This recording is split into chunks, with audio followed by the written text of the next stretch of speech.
The briefcase never left Kaelen's side, not for 1 second. That was the rule.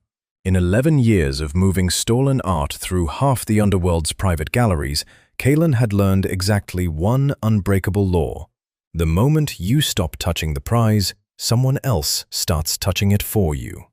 So when he walked into the Archon Grand Museum lounge that Friday night, the black leather case was cuffed to his wrist, tucked under the table, resting against his calf like a sleeping dog. Inside it, wrapped in acid-free tissue and sealed under 3 layers of climate-controlled plastic, was the Celestial Cipher, a 400-year-old star map painted by a Renaissance hand no history book had ever named. Kaelen had spent 6 months and a small fortune tracking it through 3 countries. Tonight, he was supposed to be celebrating. The lounge was the kind of place built for men like him. Low lighting, leather booths deep enough to disappear into, a string quartet playing something nobody was really listening to. Wealthy collectors nursed drinks at the bar, pretending not to recognize each other. Nobody here asked where anything came from. That was the entire business model. Kaelen sat alone in his usual corner booth, a glass of untouched scotch sweating a ring onto the table, and allowed himself, for the first time in months, to relax. That was his first mistake. "Good evening, sir." The voice was warm, unhurried, faintly amused, the voice of someone used to being underestimated. Kaelen looked up. The waitress standing over him was young, sharp-eyed, with dark hair pinned back in a way that looked practical rather than styled. Her uniform was plain black, her name tag read Lyra, and there was nothing about her that should have made the hair on the back of Kaelen's neck stand up, except that she was smiling like she knew something he didn't. "I didn't order anything," Kaelen said. "I know."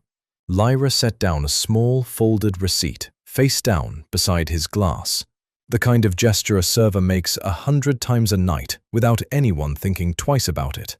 Except she didn't walk away. She lingered just long enough to add, quietly, almost gently, "Sir, check the security camera." Then she was gone, weaving between tables like she'd never spoken at all. Kaelen stared at the folded slip of paper. For a long moment, he didn't touch it. In his line of work, an unexpected message from a stranger was either a warning or a trap, and there was rarely time to tell the difference before it was too late.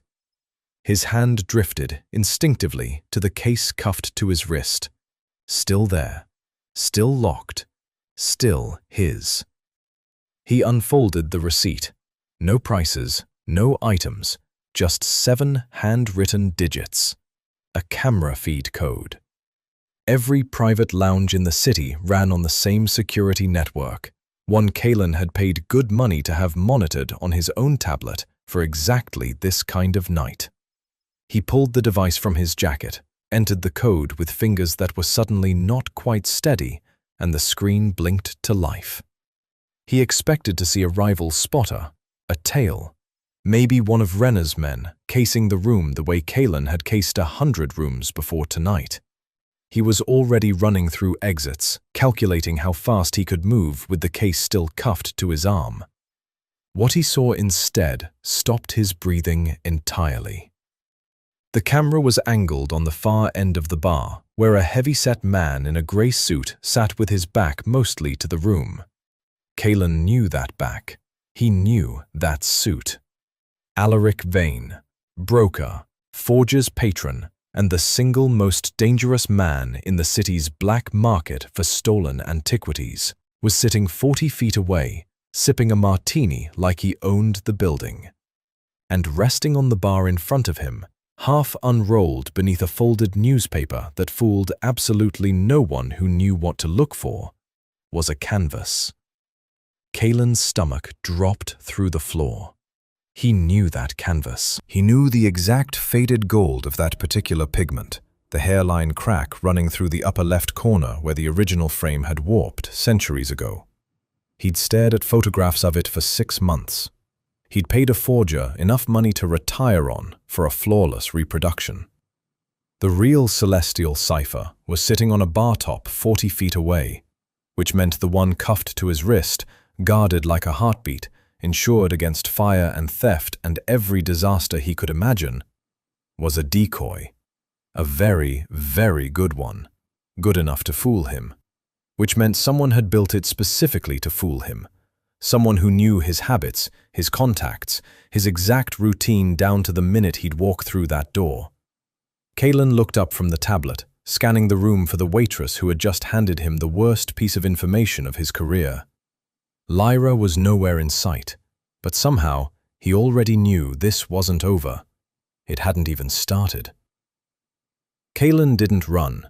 Running drew eyes, and eyes were the last thing he needed right now. Instead, he moved through the lounge the way he'd trained himself to move through every room he'd ever robbed. Fast, quiet, invisible. He left a folded bill on the table, killed the tablet screen, and slipped past the string quartet toward the service corridor at the back of the building. He'd clocked the staff exits the moment he'd walked in tonight. Old habit. Every room had 2 doors, the one people used and the one they forgot about. Lyra had used the second kind to disappear, which told Kaelen 2 things. First, she knew this building better than a waitress had any business knowing it. Second, she wasn't running from him. She was leading him somewhere. He found her in the rear service courtyard, a narrow strip of cracked concrete wedged between the museum's kitchen exhaust vents and a chain-link fence. The night air smelled like grease and rain that hadn't fallen yet. A single security light buzzed overhead, throwing her shadow long across the ground. She wasn't surprised to see him. That was the first thing he noticed. Most people, cornered in an alley by a man who'd just discovered his life's work was a lie, would have flinched. Lyra just crossed her arms and waited, like she'd been expecting him to take exactly this long to find her. "You've got about 10 seconds before I stop being polite," Kaelen said. "You were never polite," Lyra said. "You just hadn't figured out yet that you needed to be scared." "Who are you?" "Someone who just saved you from walking into a gala in 3 days and handing Alaric Vane a fake in front of every serious buyer on the continent." She tilted her head. "You're welcome, by the way." Kaelen closed the distance between them in 2 steps, close enough that the security light carved sharp shadows across both their faces. "That's not an answer." "No," she agreed, "it isn't." For a moment, neither of them moved. Kaelen had spent a career reading people, the tell in a shoulder, the half-second delay before a lie, the way a liar's eyes drift left when they're building a story instead of remembering one. Lyra's eyes didn't drift anywhere. She looked at him steadily, almost like she felt sorry for him, and that unsettled him more than any threat could have. "I'm not a waitress," she finally said. "I took that job 3 weeks ago because I knew you'd walk into that lounge eventually, and I needed to be the one standing there when you did." "Why?" "Because I made the decoy in your briefcase." The words landed like a dropped glass, sharp and final. Kaelen felt something cold slide down the back of his neck. "You're lying." "Am I?" Lyra reached into her apron pocket and pulled out a small folding case, the kind jewelers used for loose gems. She flipped it open. Inside, nestled in grey foam, was a tiny glass vial no bigger than a lipstick tube, filled with a dull, ochre-colored powder, malachite ground with lapis dust, and a binder made from egg tempera, aged with a UV process that takes 6 weeks to get right. It's not a pigment you can buy. It's not a formula you can look up. I mixed it myself, in my own lab, from a recipe 3 people alive know exists. And you're one of them. I'm the only one who uses it this way. She held his gaze. Which means whoever made your decoy either stole my formula or worked directly with someone who had access to it. And there's only one person who's had that kind of access to my work. Kaelen felt the pieces sliding into place before she said it, the way a lock feels the tumbler's catch a half-second before it clicks open. "Someone inside my crew." "Someone inside your crew," Lyra confirmed. "Somebody who knew exactly which restorer to bring in, exactly which forger's workshop to use, and exactly which night you'd walk into that lounge with a fake cuff to your wrist. This wasn't luck, Kaelen. This was built. Months of it. He wanted to argue. He wanted to tell her she was wrong, that his people were loyal, that he'd handpicked every one of them himself over years of careful vetting. But the truth was uglier, and he knew it the second she said it out loud. Only 4 people had known the exact night and location of tonight's meet. 4 people he trusted with his life. One of them had sold him out. "Why tell me this?" he asked. "You could have let me walk into that gala blind, let Vane humiliate me in front of every buyer in the business. Why hand me the truth instead?" For the first time since he'd cornered her, something flickered behind Lyra's composure. Not fear, but something closer to old anger, banked low and controlled. "Because Vane didn't just steal your map. He's been quietly buying up forged provenance papers using my technique for 2 years, selling counterfeit masterpieces to collectors who think they're getting the real thing. Every fake he moves with my signature pigment makes it harder for me to ever prove which of my restorations are real. He's been wearing my work as a disguise, and I'm done letting him." "So this isn't about me?" "No," Lyra said. "It's about him. You're just the fastest way to reach him." Kaelen studied her for a long moment. The steady hands, the controlled voice, the calculation behind every word she'd chosen. She wasn't a victim looking for a hero. She was a professional looking for a partner, and she'd just handed him proof that his own crew wasn't safe anymore. "If we do this," he said slowly, "I need to know everything. The lab that made this pigment, the forger who used it, every name." "You'll get names," Lyra said. "But first, you need to see something. The decoy in your case isn't just a good copy. It's got details in it only I would recognize. Details that prove exactly how deep this goes." She snapped the jeweler's case shut and slid it back into her apron. "Not here. Too many cameras, and after tonight, I'm guessing you don't trust the ones in this building anymore." Kaelen almost laughed at that. A short, humorless breath of air. She wasn't wrong. Where then? Lyra glanced past him, toward the fence, toward the dark stretch of the city beyond it. "Somewhere nobody looks for a restorer. Give me a few hours. And Kaelen," she paused, just long enough to make sure he was listening, "come alone. If your crew really is compromised, the fewer people who know where we're going, the longer we both stay alive to find out who did this to you." Kaelen came alone, exactly as she'd asked.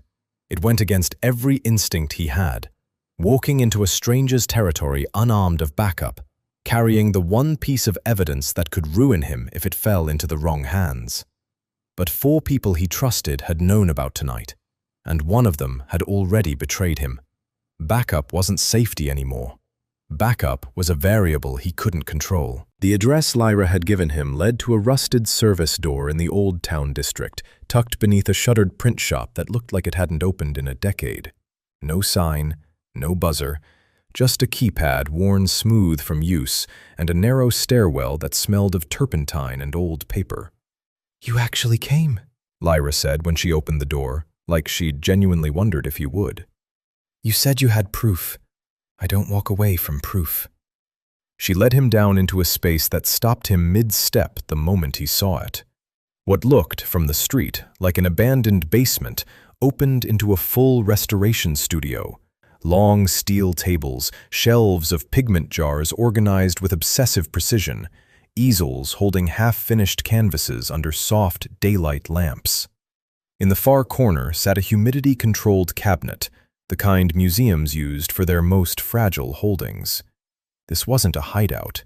This was a life's work, hidden underground because the world above couldn't be trusted with it. "You built all this?" "Piece by piece, over 6 years. Lyra didn't look up from the table where she was already unrolling a length of black felt. "It's the only thing in my life nobody's managed to take from me yet. Put the case down. Let's see what they made you carry." Kaelen set the briefcase on the steel table and unlocked it. The decoy map lay exactly as it had for 6 months, beautiful and convincing, and, he now understood, entirely worthless. Lyra pulled on a pair of thin cotton gloves, lifted the canvas with a care that bordered on reverence, and carried it beneath a lamp fitted with a violet-tinted bulb. She flicked a switch. The overhead lights dimmed, and the ultraviolet lamp buzzed to life, washing the room in dim purple light. "Watch the lower corner," she said. Kaelen leaned in. Under normal light, the canvas had looked flawless.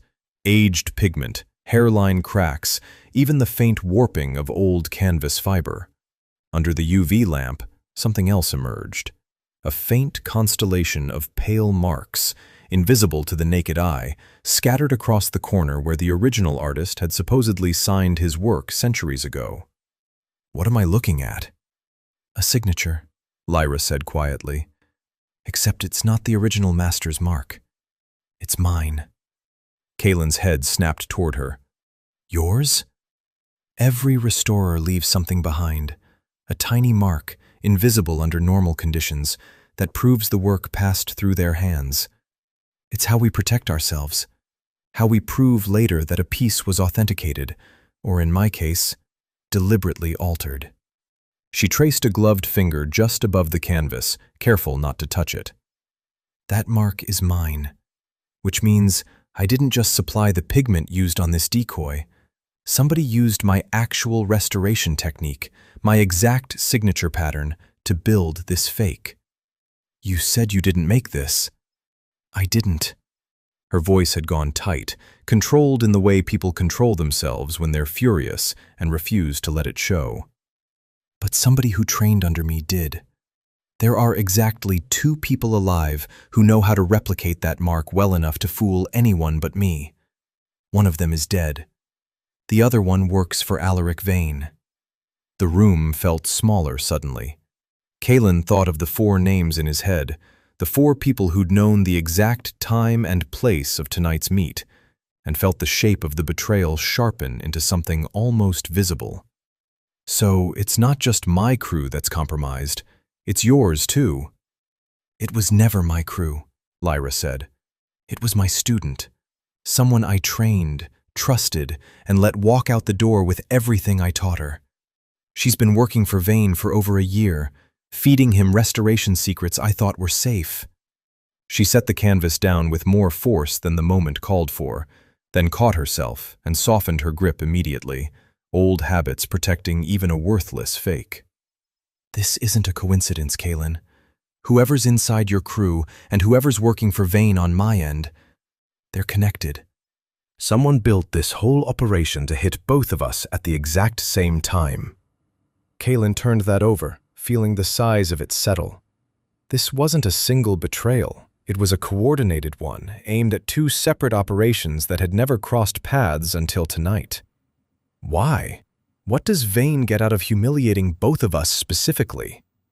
Lyra pulled off her gloves, finger by finger, and reached for a folder sitting on a nearby shelf, thin, unmarked, the kind of file that held something heavier than its weight suggested. She slid it across the table. Inside were photographs, an invitation embossed in gold lettering, addressed to collectors whose names Kaelen recognized from a dozen private auctions he'd never been invited to. A date, a location he knew instantly. The Grand Observatory Ballroom, a coastal estate 2 hours outside the city. "Vane's hosting a private gala," Lyra said. "Invitation only. He's going to unveil the celestial cipher there and sell it to the highest bidder among people who've been chasing this map for decades. Real buyers, real money. The kind of sale that ends careers when it goes wrong for the wrong side." "When?" "Sunday night." She let that sit for a moment, watching him do the math. 48 hours from now." Kaelen stared at the invitation, at the elegant gold lettering promising an unveiling that would strip him of the one thing he'd spent 6 months chasing, sold to a room full of people who'd never know they were buying stolen history from a man who'd stolen it from someone else first. "Then we don't have time to find whoever betrayed us," Kaelen said slowly. We have time to do one thing. Lyra met his eyes, and for the first time since the alley, something like a real, dangerous smile crossed her face. Stop the sale. By Saturday afternoon, Kaelen had slept exactly 2 hours and changed his mind about the plan 4 times. Stopping the sale outright meant walking into a gala full of armed security with nothing but a decoy and a grudge. That wasn't a plan. That was a way to get both of them finished before dessert was served. "We need Vane's buyer list," Lyra had said that morning, over coffee neither of them had touched. "Not the guest list from the invitation, the actual buyer. Whoever's paying for the cipher wants provenance papers first. No serious collector spends that kind of money on a rumor, which means somewhere there's a paper trail proving Vane's been selling forged history for years. Find that, and we don't just stop the sale. We end him." The trail led to the City Central Antiquities Archive, 6 floors of climate-controlled storage where every documented artifact sale in the city's history was logged, cross-referenced, and locked behind security that made Kaelen's old museum jobs look like child's play. "You've done this before," Kaelen said, watching Lyra study the building's floor plan spread across her lab table. "I've restored things that came out of here. That's different from breaking in." She traced a finger along a corridor marked in faint pencil. "But I know how the archive thinks. Everything in this building is organized by donor history, not by object. If Vane's laundering provenance papers through legitimate auctions, the fake documentation would be filed under whichever donor name he's using as a front. I know which name to look for." By 2:30 that Saturday, they walked through the archive's front doors, dressed as visiting researchers. Kaelen in a borrowed tweed jacket that made him itch, Lyra in wire-rimmed glasses and a cardigan that transformed her into someone entirely unrecognizable from the waitress who'd slid a receipt across his table 2 nights ago. Their credentials, forged overnight by a contact Kaelen trusted with exactly this kind of favor, held up under the front desk's bored scrutiny without a flicker of suspicion. "Sub-level 3, the archivist said, waving them toward the elevator. "Restoration records close at 5. Don't linger." The elevator doors closed, and Lyra exhaled for what felt like the first time in an hour. "That was the easy part. There's a hard part? You'll see it in about 90 seconds. She wasn't exaggerating. The sub-level corridor leading to the archive's private collection room was lined with a security system Kaelen recognized immediately and hated on sight. Thin red laser lines crossing the hallway at staggered heights, invisible except for the faint haze of dust catching each beam. One wrong step, one brushed shoulder, and the entire wing would lock down in under 4 seconds. "Motion triggered," Kaelen muttered. "Not pressure plates. That's actually good news." "How is that good news? Pressure plates you have to avoid completely. Motion sensors have blind windows, gaps in the sweep pattern timed to the camera's refresh rate. Give me 30 seconds. He crouched at the corridor's edge, watching the pattern of beams flicker in a rhythm only someone who'd spent a decade studying security systems would notice. There, 3-second gap, every 11 seconds, second beam from the floor. Lyra stared at him. "You're timing a laser grid by eye?" "I'm timing a laser grid by eye," he agreed, already moving. He crossed first, threading through the gap with the kind of precise, unhurried confidence that came from years of practice, and turned back to guide her through the same narrow window. Lyra followed a half-second later, less graceful but no less determined, clearing the final beam just as it flickered back to life behind her. "Okay," she breathed. "That was terrifying." "That was the easy part," Kaelen said, echoing her own words back at her, and for the first time since the museum lounge, something like a real smile passed between them. The collection room beyond held rows of locked archival cabinets, each one requiring a physical key the front desk clearly hadn't handed out to visiting researchers. But Lyra wasn't looking at the cabinets, she was looking at the floor. "This building is older than the security system," she said, crouching beside a row of shelving bolted to the wall. "Historical archives like this were built with hidden storage long before anyone worried about laser grids. False floors, sealed compartments, the kind of thing built by people who didn't trust their own government to protect what they were preserving." Her fingers found a nearly invisible seam along the baseboard, tracing it with the same careful precision she'd used on the decoy canvas. "There, a binding seal. This building used to be a private collector's estate before it became public archive. Whoever converted it left half the original hiding spots intact because nobody bothered checking." She pressed a specific pattern along the seam, 3 points, evenly spaced, the exact rhythm of a technique Kaelen didn't recognize but immediately respected. A section of the baseboard clicked and shifted, revealing a shallow compartment holding a single leather-bound ledger, decades old, its spine cracked from use. Inside, in careful, deliberate handwriting, was a record of sales that never should have existed. Dozens of recovered artifacts sold through legitimate auction houses, each one cross-referenced with a provenance document Kaelen now recognized as forged, and each one traced back to a single recurring buyer name written in the margins. "Marchetti Holdings," Lyra read aloud, frowning. "That's not a name I recognize." Kaelen went very still. He recognized it immediately, and the recognition landed like a fist to the chest.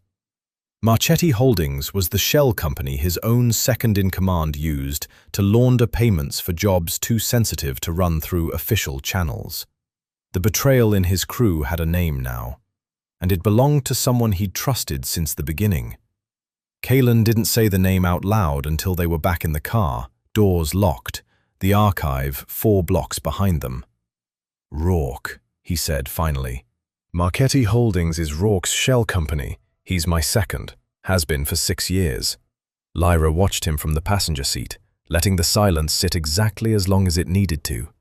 The one who knew about tonight. The one who knew about everything.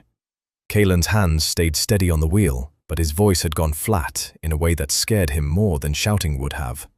Rourke had been in the room the night Kaelen first heard about the cipher. Rourke had booked the lounge, confirmed the timeline, vouched for the courier who delivered the authenticated map into Kaelen's hands 2 weeks ago. Every door Vane had needed opened, Rourke had been standing on the other side of it. "You can be angry about this later," Lyra said quietly. "Right now, we have 31 hours until that gala, and a ledger that proves fraud but won't stop a sale by itself. We need to be in that room when Vane unveils the cipher, or none of this matters." She was right, and Kaelen hated that she was right, because it meant setting the anger aside long enough to function. He drove the rest of the way to her studio in silence, and by the time they arrived, he'd folded the fury down into something smaller and colder. Useful, for now. The gala itself required a different kind of preparation than the archive had. No laser grids to time, no false floors to find, just the far more delicate art of walking into a room full of people who could recognize a fraud on sight and convincing every one of them you belonged there. "You clean up well," Lyra said Sunday evening, adjusting the cufflink on Kaelen's borrowed tuxedo with the same precise attention she gave a 400-year-old canvas. "You clean up dangerously," Kaelen said, and meant it. The waitress uniform and the cardigan disguise were gone. In their place stood a woman in deep emerald silk who looked exactly like the kind of art historian wealthy collectors invited to validate their purchases, which was, of course, the entire point. "Focus," Lyra said, though the corner of her mouth betrayed her. "Tonight we're not restorers or thieves. We're guests. You're a private collector from out of town. I'm your historian consultant, verifying authenticity before you bid. Nobody questions a buyer who brings his own expert. And if someone recognizes me? Then we're already dead, so let's not think about that." The Grand Observatory Ballroom sat on a cliff-edge coastal estate 2 hours outside the city, all glass domes and imported marble, built by some long-dead industrialist who'd wanted his money to look like taste. Security stood at every entrance, discreet but thorough, checking invitations against a guest list that had clearly been assembled with paranoid precision. Kaelen felt the weight of forged credentials in his jacket pocket like a held breath. They passed through without incident. The forged invitation held. Nobody blinked twice. Inside, the ballroom shimmered with old money. String quartet again, Kaelen noted. A strange echo of the night this had all started, though the collectors here wore diamonds instead of watching each other over cocktail menus. Waitstaff circled with champagne. Somewhere in this room, Alaric Vane was preparing to sell the celestial cipher to whoever offered the highest number. "Earpieces," Lyra murmured, passing him a small, flesh-toned device disguised as a hearing aid. "I got these from a contact who does corporate espionage work. Range is decent. Don't lose it in the champagne fountain." "You have contacts for everything." "I've been doing this longer than you think." She fitted her own earpiece with practiced ease. "Split up. You find Vane's security detail. I want to know exactly how many men are watching that stage and where they're positioned before he unveils anything. I'll find the display vault. If the cipher's here, it's not sitting on a bar top this time. It'll be locked somewhere serious. And if you find it, then I wait for you." Something flickered behind her eyes, quick and unguarded, gone before Kaelen could be certain he'd seen it. "Don't take too long." They separated at the edge of the dance floor, and Kaelen felt the absence of her immediately, sharper than he'd expected. He moved through the crowd the way he'd trained himself to, nodding at strangers like he recognized them, accepting a champagne flute he had no intention of drinking, cataloging exits and cameras and the location of every security earpiece he passed. 2 men by the east doors, one posted near the stage, trying too hard to look like a waiter, another circling the perimeter, hand resting too close to his jacket. 4 that I can see," he murmured into the earpiece. "You copy?" "Copy." Lyra's voice came back low, threaded with static and something else. Focus, maybe, or nerves finally showing through the composure she'd worn all night. "I'm 2 rooms from the vault. There's a keypad lock and a second door behind it I can't see past yet." "Careful. If that door's motion-triggered like the archive." "I know how to read a lock, Kaelen." A pause, softer. "Thank you, though, for asking." Something about the way she said it, quiet, almost surprised at herself, settled strangely in his chest.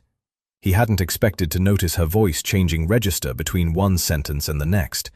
He hadn't expected, 6 months into obsessively chasing a stolen map, to find himself far more interested in whether a woman 2 rooms away was safe than in the fortune sitting somewhere in this building. "Vane's coming to the stage," he said instead, watching the broker cross the ballroom floor with the easy confidence of a man who'd never once considered losing. "Whatever you're going to do it now." "Copy that," Lyra said. "I'm going in." The keypad lock took Lyra 40 seconds to beat, not because it was simple, but because she'd spent a career learning how museums thought, and museums always built their locks around the same tired logic. Date-based codes, something meaningful to whoever installed them. She tried the estate's founding year first. Nothing. She tried the date stamped on the gala's invitation. The door clicked open. Beyond it lay a smaller room, windowless, cool with the particular hush of climate control, and there, mounted inside a glass display case lit from beneath by soft, museum-grade lighting, sat the celestial cipher. The real one. Even from across the room, Lyra recognized her own hand in its history, the restoration work she'd catalogued in her memory, the way other people remembered faces. "I found it," she whispered into the earpiece. "Vault room, east wing, glass case, single lock, no visible—" The lights above her flickered once, then shifted to a dimmer, amber tone. Somewhere beyond the walls, a low mechanical whir began, and a thin steel panel started sliding down over the doorway behind her. "Kaelen," her voice had gone tight, "lockdown. They know someone's in here." "How?" "I don't know. Motion signal. Maybe a pressure sensor on the case itself. I didn't have time to check before." The steel panel dropped another 6 inches, sealing off her escape route with slow, deliberate finality. "I've got maybe 90 seconds before this door's fully shut, and I'm locked in this room with no way out, except through whatever's on the other side of that panel." For a half second, Kaelen said nothing. And Lyra understood exactly what that silence meant. He was thinking, calculating. Somewhere on the ballroom floor, surrounded by armed security and a broker who could recognize either of them if the wrong person turned at the wrong moment, he was trying to find a way to buy her 90 seconds she didn't have. "Do you trust me?" he said finally. "I broke into a Renaissance-era archive with you yesterday." Little late to ask. "Then get ready to move fast when that panel opens again." She didn't ask what he meant. There wasn't time, and something in his voice told her she didn't need to. Out on the ballroom floor, Kaelen was already moving toward the stage, weaving through a crowd of collectors who had no idea their evening was about to be interrupted. Vane stood at the podium, mid-sentence, gesturing toward a velvet curtain that would soon reveal nothing, since the real prize sat locked in a vault 2 rooms away, with the woman he loved trapped inside it. The woman he loved. The thought arrived fully formed, uninvited, and Kaelen didn't have time to examine it. He filed it away, the way he filed away everything he couldn't afford to feel in the middle of a job, and kept moving. He'd noticed the sprinkler control panel an hour earlier, tucked discreetly behind a decorative column near the east doors, the kind of fire suppression system installed in every historic building retrofitted for modern events, required by code, usually forgotten until it mattered. It required a key. Kaelen didn't have a key. He had something better, a decade of picking locks that were never designed to keep out someone who'd already memorized their mechanism. 30 seconds. He crouched behind the column, out of the sight line of the 2 security men posted nearest the stage, and worked the panel's cheap internal lock with a tension wrench disguised as a cufflink. The mechanism gave with a soft click. "Lyra, how much time?" 20 seconds. Panel's almost closed." "Cover your face." He pulled the manual override. The ballroom's fire suppression system activated with a groan of old pipework, and then, without warning, a fine mist began falling from concealed nozzles across the ceiling. Not water, but the pressurized chemical suppressant used in rooms full of priceless art, designed to smother flame without damaging canvas. It hit the crowd like a sudden freezing fog, and pandemonium followed instantly.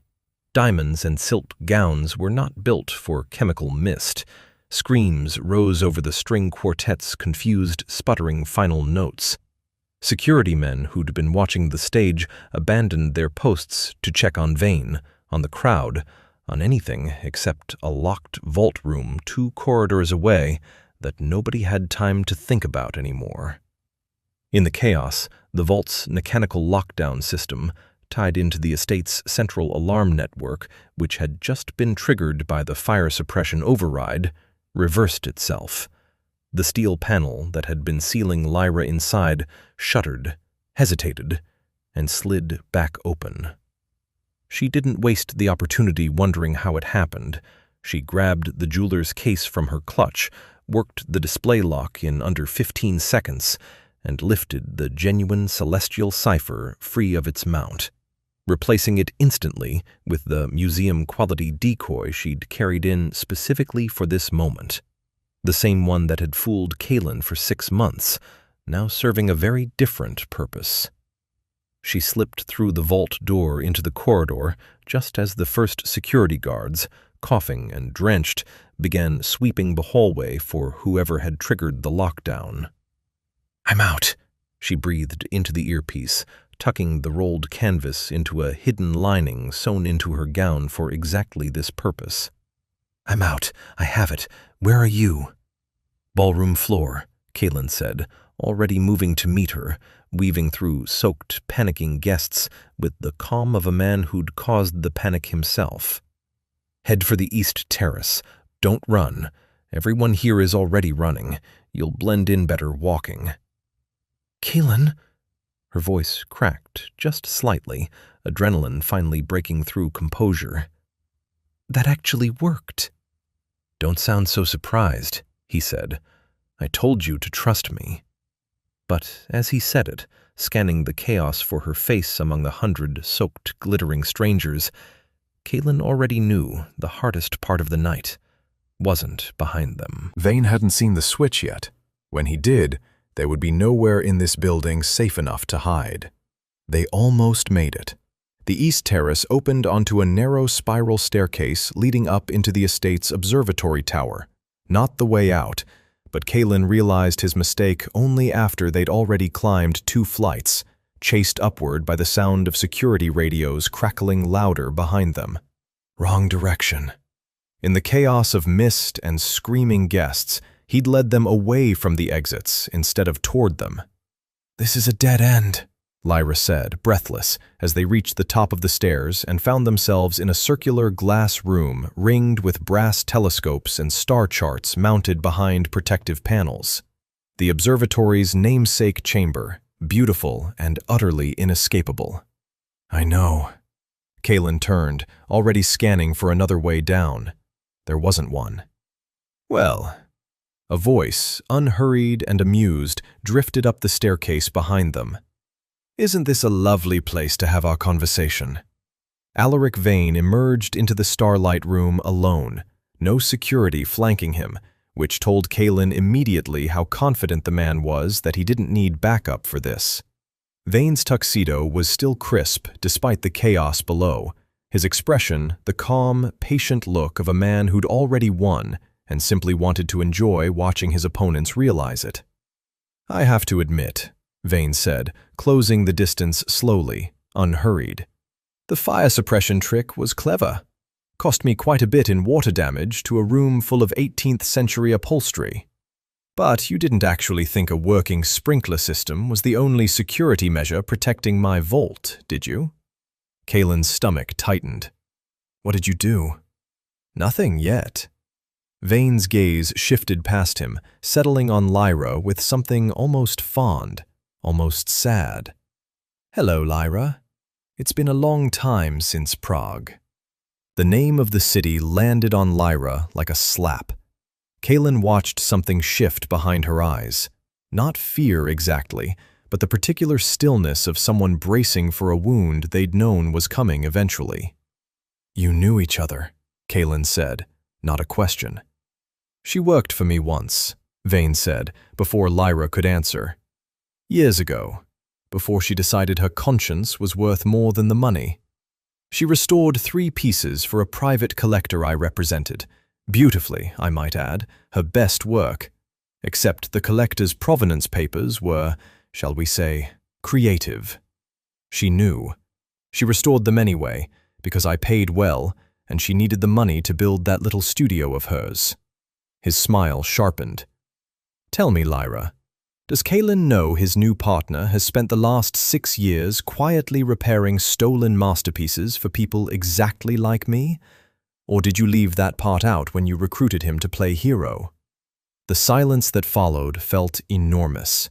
Kaelen looked at Lyra, and for the first time since the alley behind the museum, he watched her composure crack completely. Not because she was ashamed, he realized, but because she'd expected this exact moment to end whatever trust she'd built with him over the last 3 days. "It's true," she said quietly, not looking away from Kaelen. "Early in my career, I needed money. I told myself the paperwork wasn't my problem, and I was wrong. I've spent 6 years trying to undo that mistake by making sure nobody else's work gets used the way mine was." Vane's smile widened, delighted at the discomfort he'd manufactured. "So you see, Kaelen, your brilliant partner isn't quite the righteous restorer she's presented herself as. Perhaps you should reconsider whose side you're actually standing on." Kaelen felt the old instinct rise in him, the one that had kept him alive for 11 years, the one that said, "Trust nothing, verify everything, assume betrayal until proven otherwise." He let it rise, examined it, and set it down. "I already knew," he said. Lyra's head turned sharply toward him. "What?" "Not the specifics, but I've been in this business long enough to know nobody builds a hidden studio funded entirely by clean money. I figured there was a history somewhere."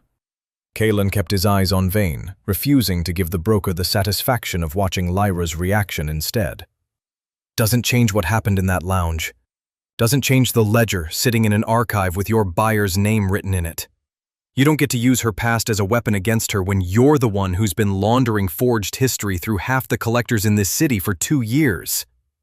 Something in Vane's expression flickered, the first genuine crack in his composure since he'd walked in. That ledger proves nothing without the map to corroborate it. Doesn't it? Kaelen said. Vane's eyes narrowed, and Kaelen watched the calculation happen behind them.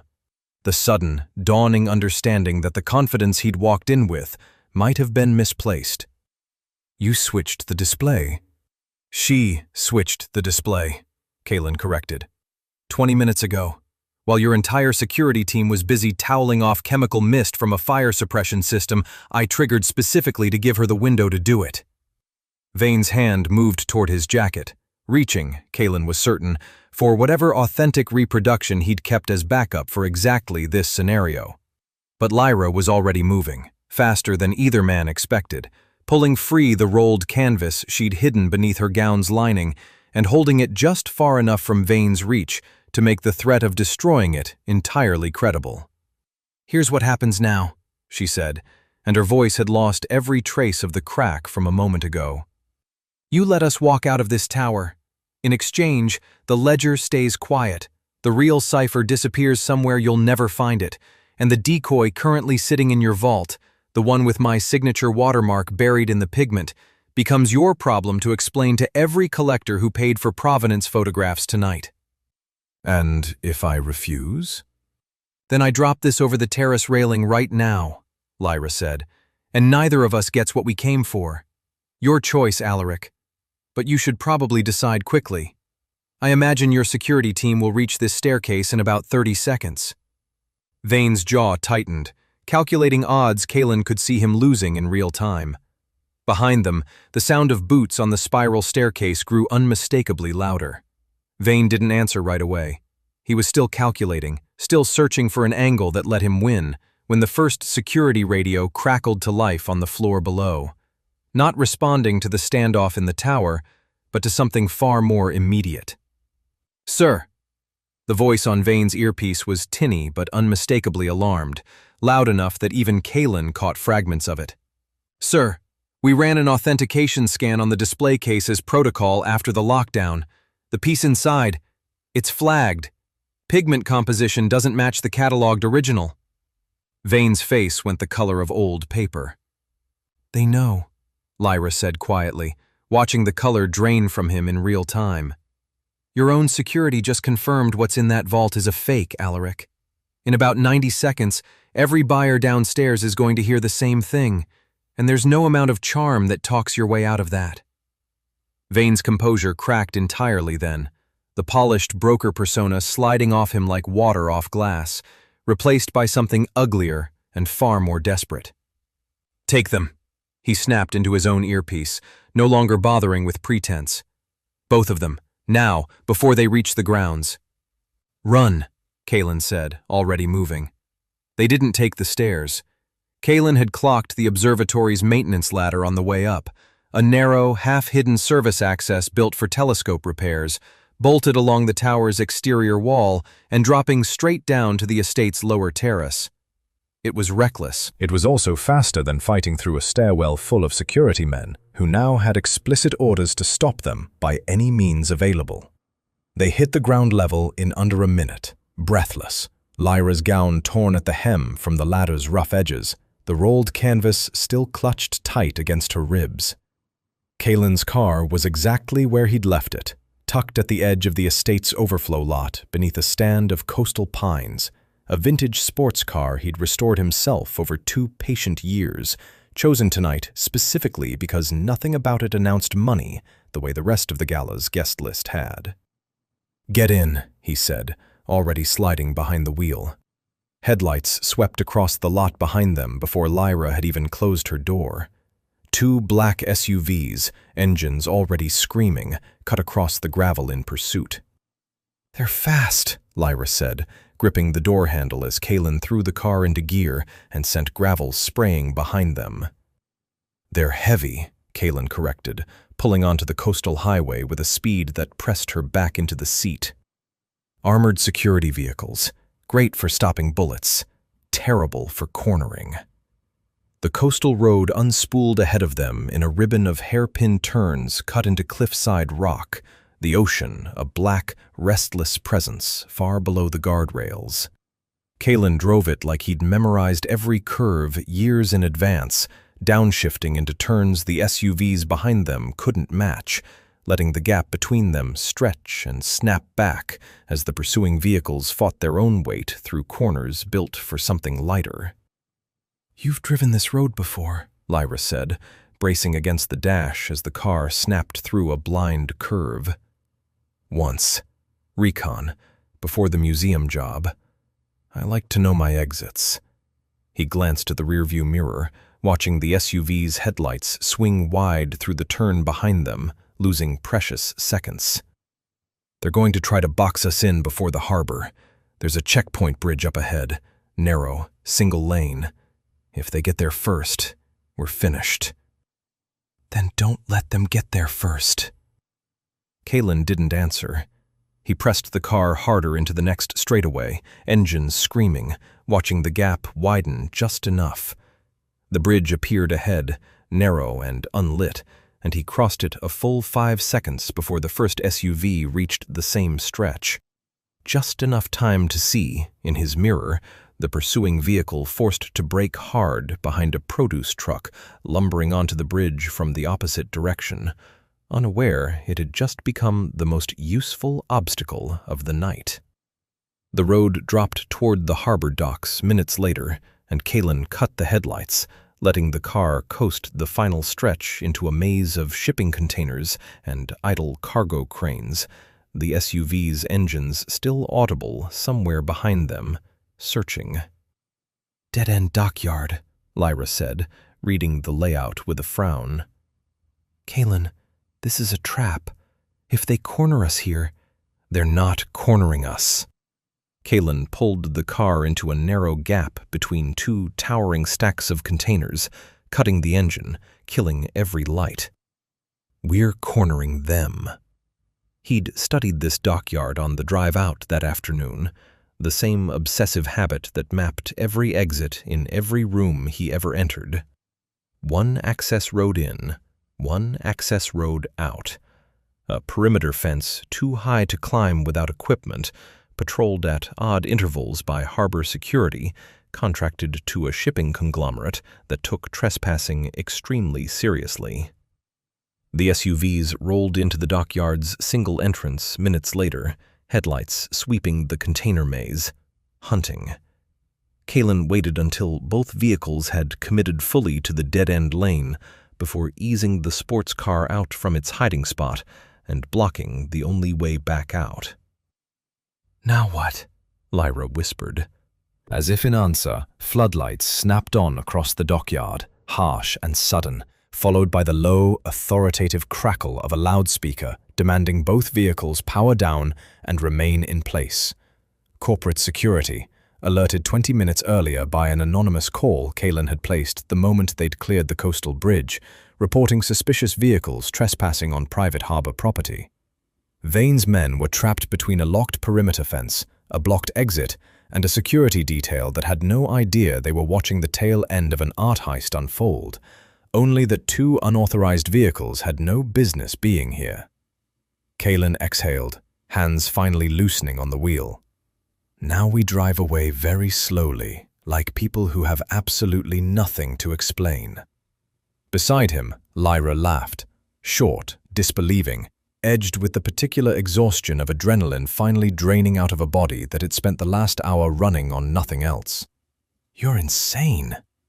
"I'm efficient," Kaelen said, easing the car past the confused, floodlit chaos behind them. "There's a difference." She looked at him for a long moment, the harbor lights sliding gold and distant across her face, and something in her expression had changed since the gala, softer, less guarded, like a wall she'd been maintaining for years had quietly, finally, stopped serving its purpose. "Where to now?" she asked. Kaelen thought of the rolled canvas still pressed against her ribs, of everything it promised and everything it had already cost them both. "Somewhere safe. somewhere we can finally look at what we actually stole. The cliffside hideaway belonged to a name Kaelen never mentioned to anyone in his line of work, an old debt from a job he'd done years before Vane, before the cipher, before any of this. A single-room cabin perched above the coastline, reachable only by a rutted dirt road most maps didn't bother recording, with no neighbors for miles, and a skylight cut directly into the roof, positioned by whatever eccentric architect had built the place to frame the night sky like a painting. They arrived a little after 2 in the morning, both of them still running on adrenaline and the particular giddy exhaustion of having survived something they probably shouldn't have.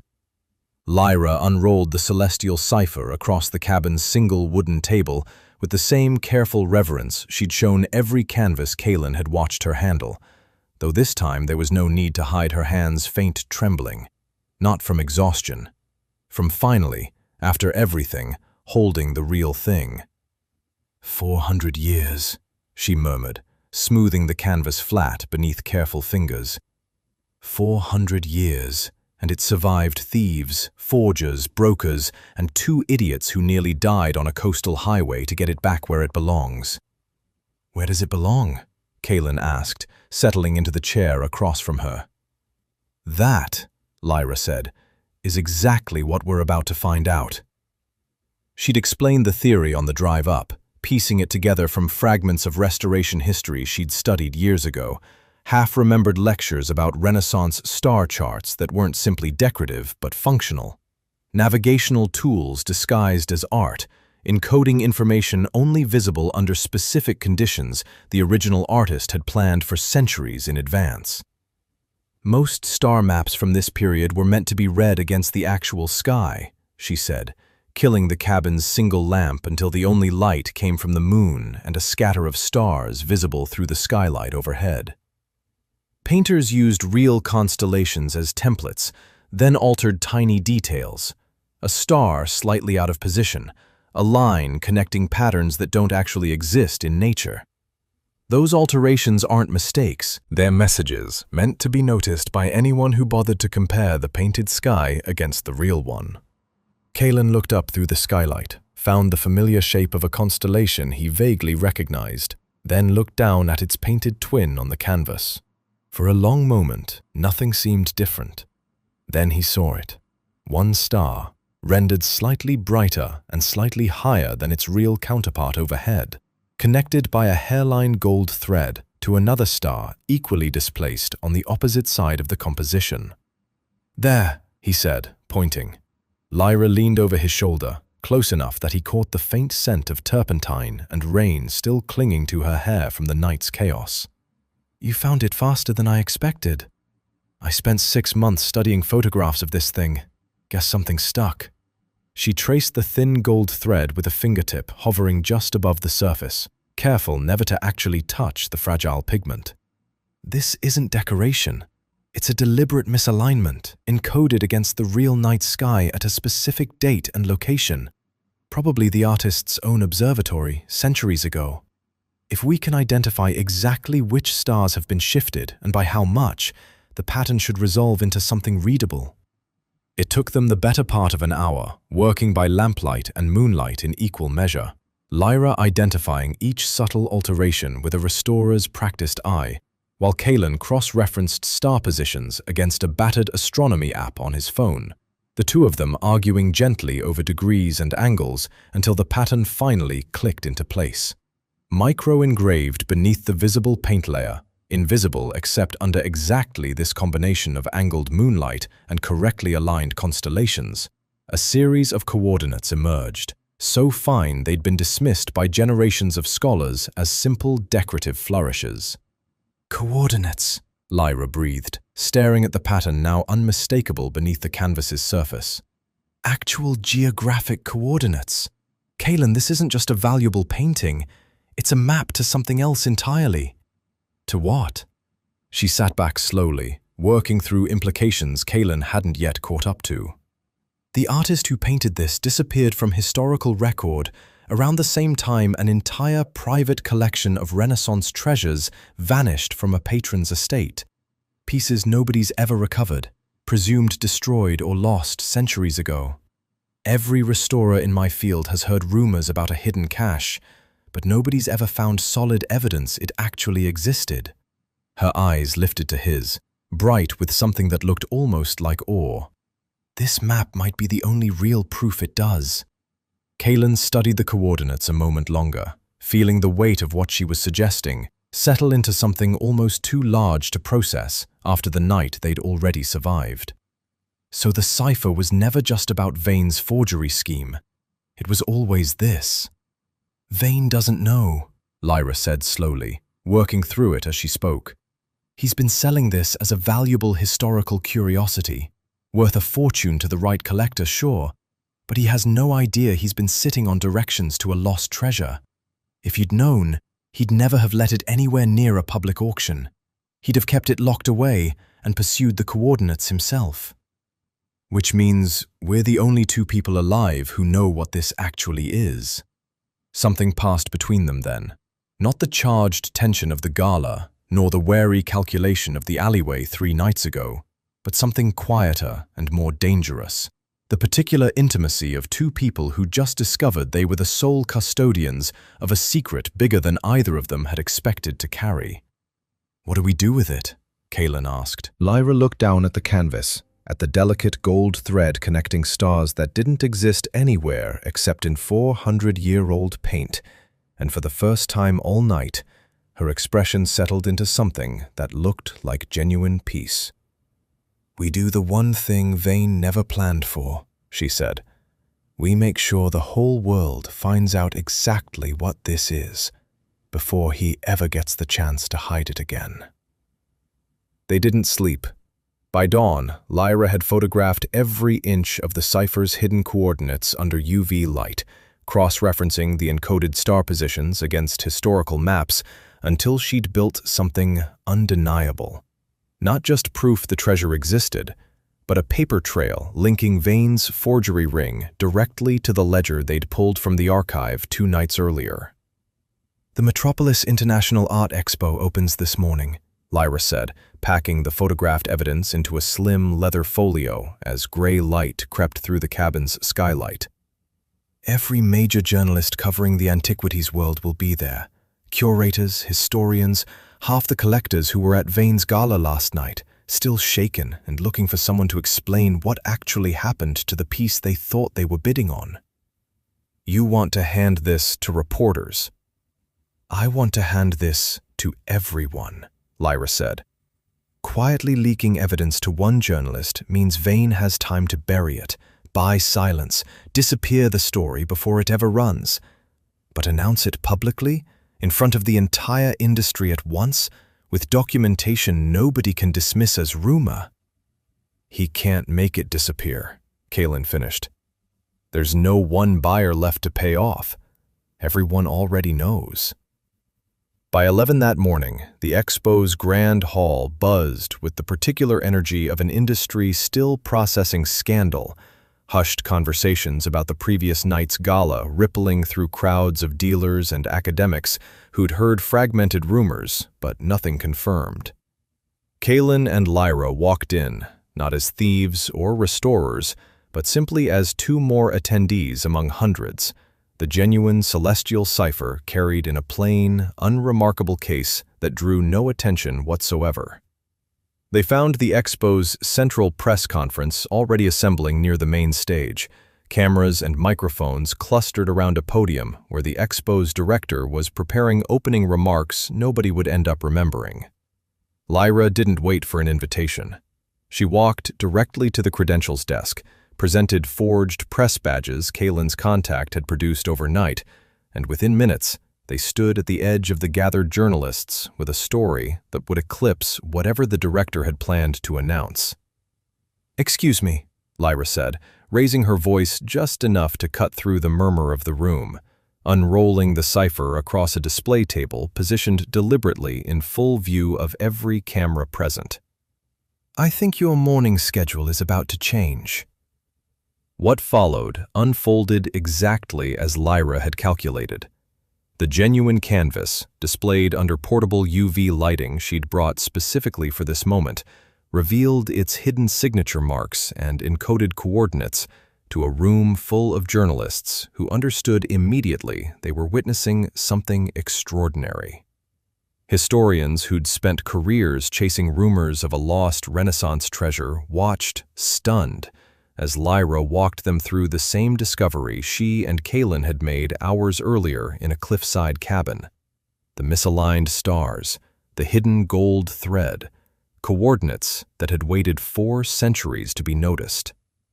Then came the second part of the reveal, the part that mattered most. This discovery exists, Lyra continued, holding up the leather folio containing photographed pages from the archive ledger, because a broker named Alaric Vane attempted to sell this exact painting last night at a private gala, using forged provenance documents to disguise its true history. The same forged documentation techniques he's used to sell counterfeit masterpieces to unsuspecting collectors for the past 2 years. She projected photographs of the ledger pages onto a screen behind her, each entry cross-referenced with a buyer name that made several attendees in the crowd visibly pale. Every transaction is documented here, including the shell company used to launder payments through his network. Kaelen watched the room's reaction ripple outward.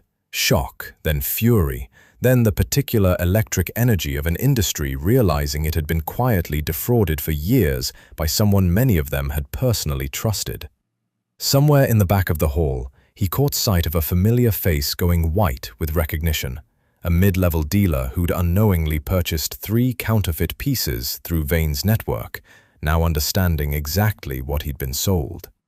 By the time security arrived to escort Vane from the premises, alerted by Expo staff after journalists began calling his offices for comment before he'd even walked through the entrance doors, the broker's reputation had already collapsed beyond any recovery he could manufacture. No amount of charm survived documentation with his own buyer's signature attached to it. There was one name in that ledger Kaelen had deliberately left circled in his own private notes, unshown to any camera. Rourke's shell company appeared twice more in the documentation than Lyra had initially realized. Evidence of a partnership between his own second-in-command and Vane that ran deeper and longer than a single leaked job. Kaelen said nothing about it publicly. Some debts, he'd decided somewhere on that coastal highway, needed settling privately, away from cameras, in a conversation that belonged entirely to him. Later, when the crowd's noise had thinned and reporters were already filing stories that would dominate headlines by evening, Kaelen found Lyra standing near a quiet corner of the hall, watching the cipher being carefully rewrapped by museum conservators who'd arrived to take formal custody of the piece for proper study. "You didn't want credit," Kaelen said, watching her deliberately avoid the cameras now swarming toward the podium. "You could have had your name on every headline running tonight. Vindication, after everything Vane just said about you." "I don't need the world to know it was me," Lyra said quietly. "I need Vane finished, and I need every collector who almost bought a forged masterpiece tonight to understand exactly what they were buying. The rest doesn't matter." "It matters to me," Kaelen said. Something shifted in her expression, soft and unguarded in a way he hadn't seen since the cabin, since the moonlight and the hidden coordinates, and the quiet realization that they'd become something neither of them had planned for. "Good," she said. "Then maybe you should tell me that somewhere quieter than an art expo full of reporters." 3 weeks passed before either of them mentioned what came next. The fallout from the expo had consumed most of that time.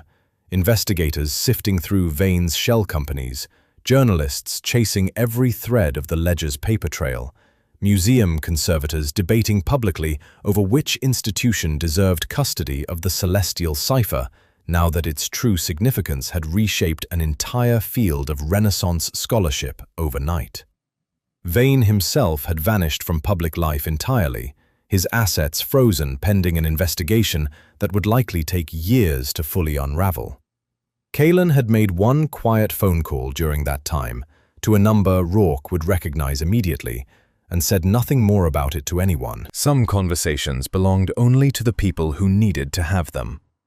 Kaelen found Lyra exactly where he expected to, on a Monday evening in early autumn, tending to a row of terracotta pots on the rooftop above her studio. A small garden she'd built years ago, she'd once told him, as the one place in her life that had nothing to do with restoration, forgery, or the endless, careful work of preserving other people's history.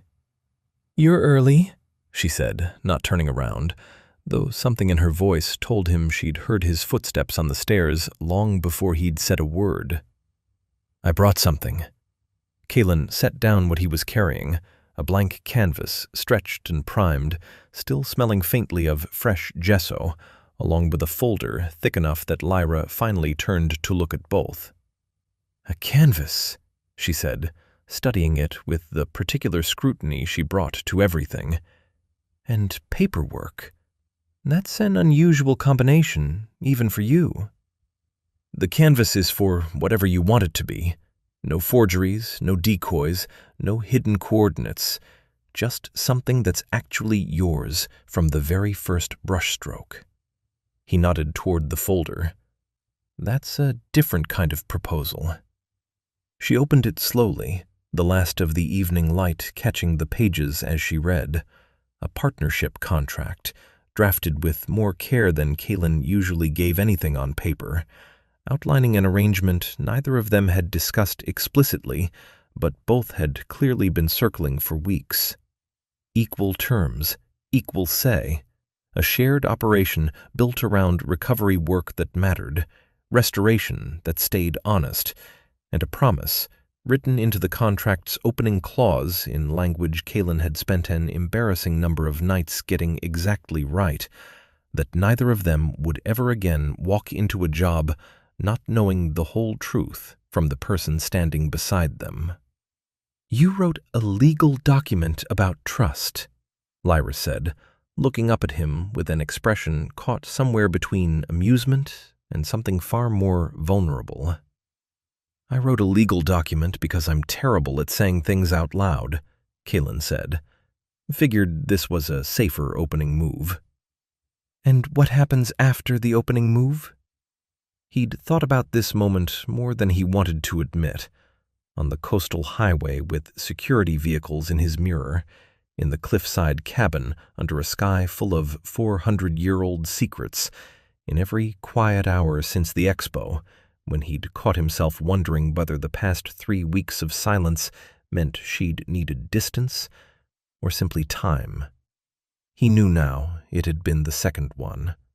He recognized it in the way she was looking at him, steady, unguarded, none of the careful composure she'd worn the first night he'd cornered her in that alley. "Then I tell you the part I've been avoiding since the archive," Kaelen said. "Somewhere between the laser grid and the coastal highway, I stopped thinking about you as someone useful to the job. I started thinking about you as the only reason the job mattered at all." Lyra set the folder down carefully on the rooftop ledge, the way she set down anything she considered worth protecting, and closed the distance between them without hesitation. "I built an entire studio to avoid needing anyone else's help with anything," she said quietly.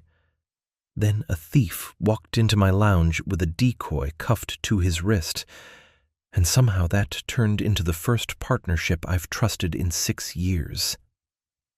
So is that a yes?" "That," Lyra said, "is a yes to the contract.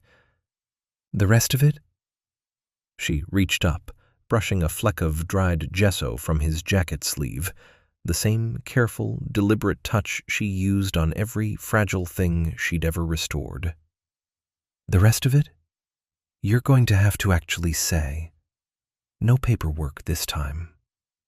Kaelen looked at her for a long moment, the city spreading gold and quiet beneath the rooftop garden, the blank canvas waiting between them for whatever came next, and found that the words weren't nearly as difficult to say as he'd expected. "I love you," he said. "Not the version of you that solves problems, or reads security systems, or beats me at chess with maps nobody else can decode. Just you, however complicated that turns out to be." "It's going to be very complicated," Lyra said, though she was already smiling, already closer than she'd been a moment ago. I still have 3 counterfeit pieces out there with my name buried in their pigment, a business built on secrecy, and absolutely no idea how to be someone's partner instead of someone's project.